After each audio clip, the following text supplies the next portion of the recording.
Então, finalizando essa parte, não é? Nós vamos retornar ao campo produzido por uma espira, tá?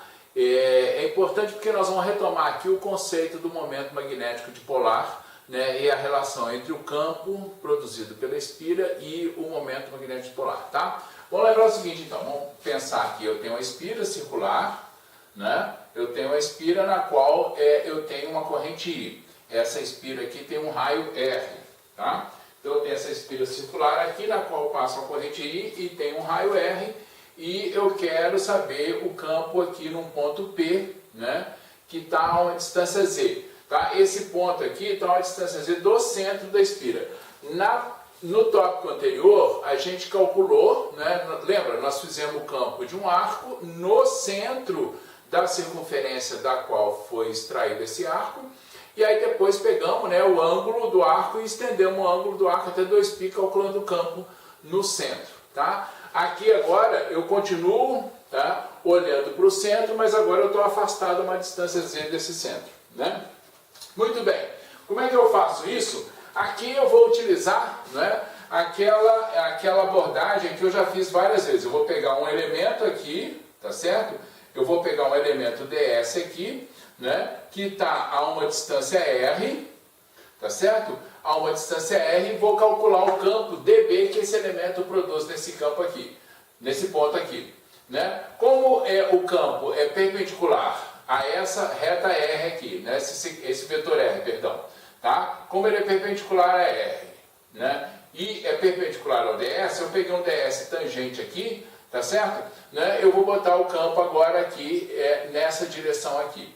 Vamos melhorar essa figura, tá certo? Vamos melhorar essa figura olhando aqui o seguinte, aqui é o ponto central, né? Aqui eu tenho a minha distância Z, aqui está o ponto P, tá? O meu ds está aqui, ó.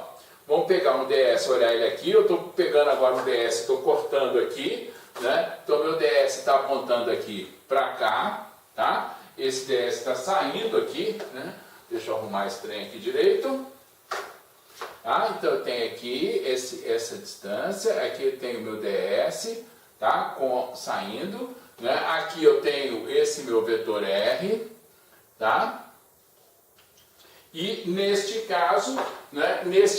Então, olha, ds vetor R vai dar o meu campo dB nessa direção aqui, tá? Muito bem. Da mesma forma, então esse aqui é o espira, tá? A corrente está fazendo isso. Da mesma forma como eu peguei um ds desse lado aqui, eu vou pegar um outro simétrico a ele desse lado aqui. Só que agora aqui a corrente está entrando. Tá? De novo, eu vou pegar um outro R aqui. Né? E aí eu vejo o seguinte, agora se eu pegar aqui, ó, vamos lembrar na regra da mão direita aqui, ó. Se a minha corrente está aqui, o campo está fazendo isso, ó. Eu tenho uma linha de campo, tá certo? Eu tenho uma linha de campo, né?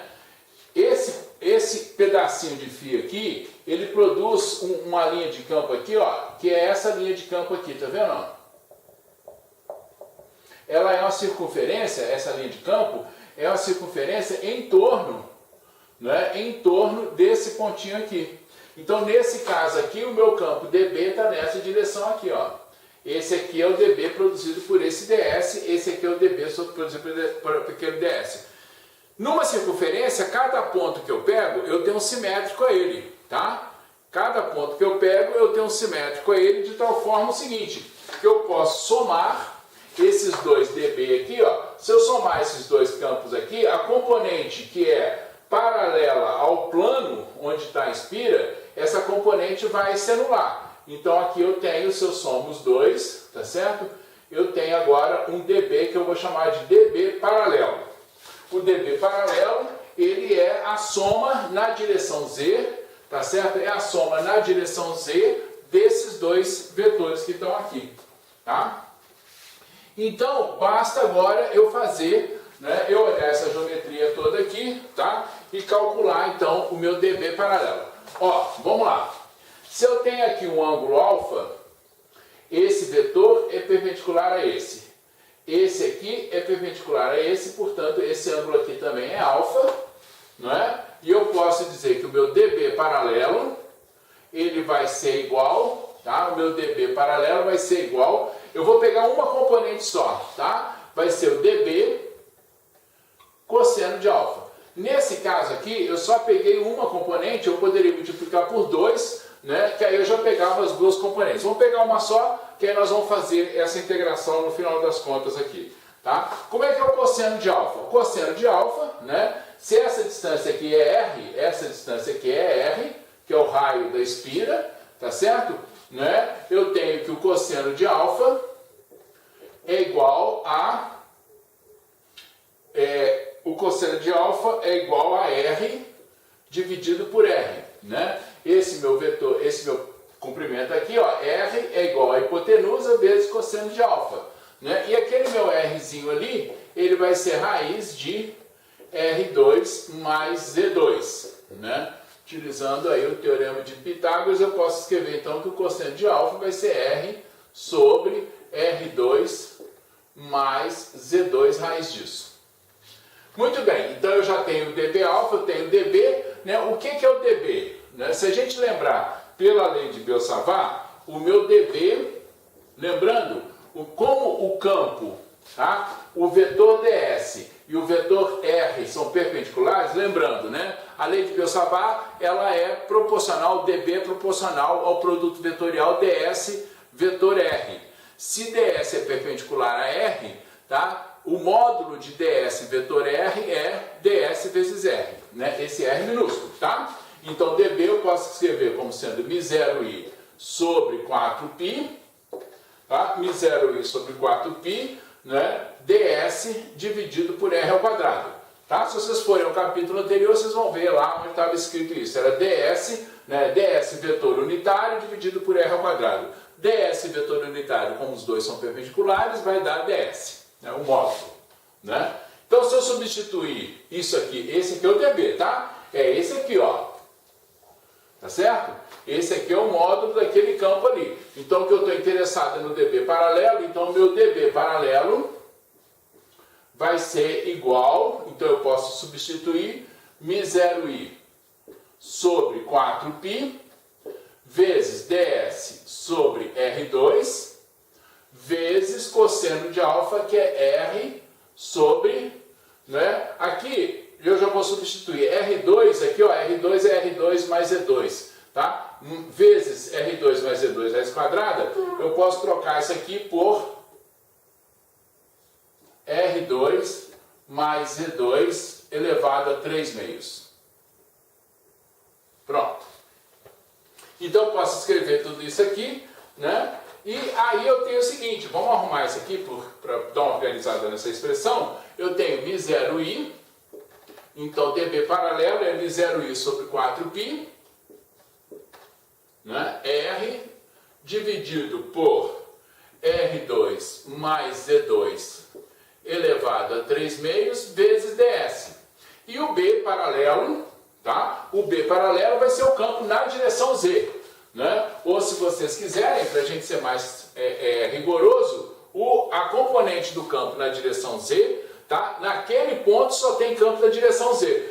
Muito cuidado com isso, porque, por exemplo, nesse ponto aqui, não é? eu tenho campo produzido por todos os elementos por todos os elementos, né, de corrente da minha espira, tá? Então o campo aqui ele não está na direção Z. O campo aqui ele vai estar numa outra direção. Na verdade, se você pegar uma espira, ela funciona, uma espira circular funciona como se fosse um ímã permanente, né? No capítulo seguinte, na parte seguinte do nosso curso, nós vamos ver, né, que um ímã permanente e uma espira, tá? Do ponto de vista do campo magnético, eu não faço distinção, né? Então, se você me perguntar, eu vou te dizer daqui a pouquinho como é que é o campo aqui, como é que seriam as linhas de campo aqui. Então, o meu campo BZ, ou seja, o campo no eixo Z, que passa pelo centro da espira, se eu integrar isso aqui, ele é integral de dBz, né? Ou do dB paralelo. Olha, a integral aqui é em ds. Nada aqui depende de S. Então eu posso botar tudo para fora da integral, vai ficar com μ0i sobre 4π, r dividido por R2 mais Z2 elevado a 3 meios, integral de ds. A integral de ds nada mais é do que o comprimento dessa circunferência vezes 2πr. Tá? Então eu posso agora simplificar tudo isso aqui e dizer que o meu BZ ele é igual, portanto, a μ0i vezes 2π vezes 2π r ao quadrado dividido por r ao quadrado dividido por 4π vezes R2 mais Z2 elevado a 3 meios. Muito bem. O que é I vezes πr2? Tá? I vezes πr2, I vezes πr2, πr2 é a área, não é, dessa espira aqui, ó. πr2 é a área dessa espira, tá? A área da espira, a área é igual a πr2, né? Então, πr2 é a área da espira, eu posso dizer que I vezes πr2 é o momento magnético dipolar. Nós vimos isso no capítulo anterior, né? Então eu posso dizer que esse meu BZ, tá? BZ é igual a, olha aqui, juntando aqui, 2, tá? Vezes μ0, não confunde esse μ com esse μ0, tá? São duas coisas diferentes. 2 vezes μ0 vezes μ dividido por 4π, eu vou simplificar aqui, né? R2 mais Z2 elevado a 3 meios. Se o meu Z for muito maior do que R, ou seja, para pontos muito longe, não é, da espira, tá? Eu posso então simplificar isso aqui, né? Para pontos muito longe da espira, eu posso escrever que isso aqui, o meu campo BZ vai ser igual a, então R2 mais Z2, R eu expresso em relação a Z, tá? R eu expresso em relação a Z, Z ao quadrado elevado a 3 meios dá Z ao cubo, né? Então isso aqui vai ser igual a μ0 sobre 2π, tá? Vezes μ, que é o momento magnético de dipolo, dividido por Z ao cubo. Então esse aqui é o campo, tá? Qual é a importância de fazer isso? A importância de substituir pelo momento magnético dipolar é que eu agora não estou interessado na geometria da espira. Tá? Eu não estou interessado na geometria da espira e eu posso dizer que o campo produzido, né, por alguma coisa que tenha um momento magnético dipolar. Eu sei que era uma espira. Mais adiante a gente vai ver que pode ser outra coisa. Tá? Alguma coisa que tem um momento magnético dipolar no eixo Z é dado por isso aqui. Como é que seriam as linhas de campo? Como é que são as linhas de campo de um ímã? Certo? As linhas de campo de um ímã são desse jeito que está aqui, ó. Não é?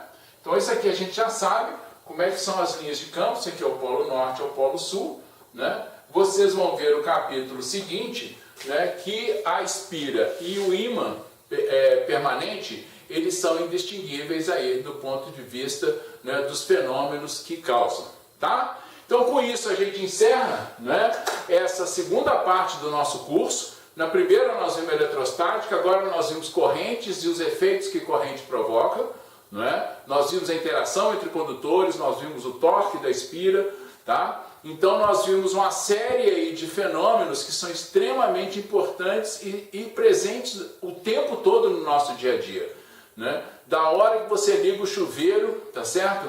Né? Na hora que você liga o chuveiro, na hora que você liga, não é, algum equipamento elétrico, liquidificador na sua casa, não é?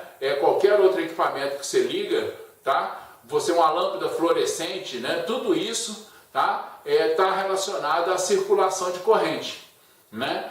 É verdade que o que nós vimos aqui, não é corrente contínua. Esse primeiro abordagem foi só de corrente contínua. Na sua casa, a corrente alternada, né? Você vai ver agora na segunda parte, perdão, na terceira parte do nosso curso, porque a gente usa corrente alternada, não é, na transmissão e distribuição de energia elétrica, né? E que diferença isso tem com os circuitos, né, de corrente contínua, tá bom? Então a gente encerra essa segunda parte, tá?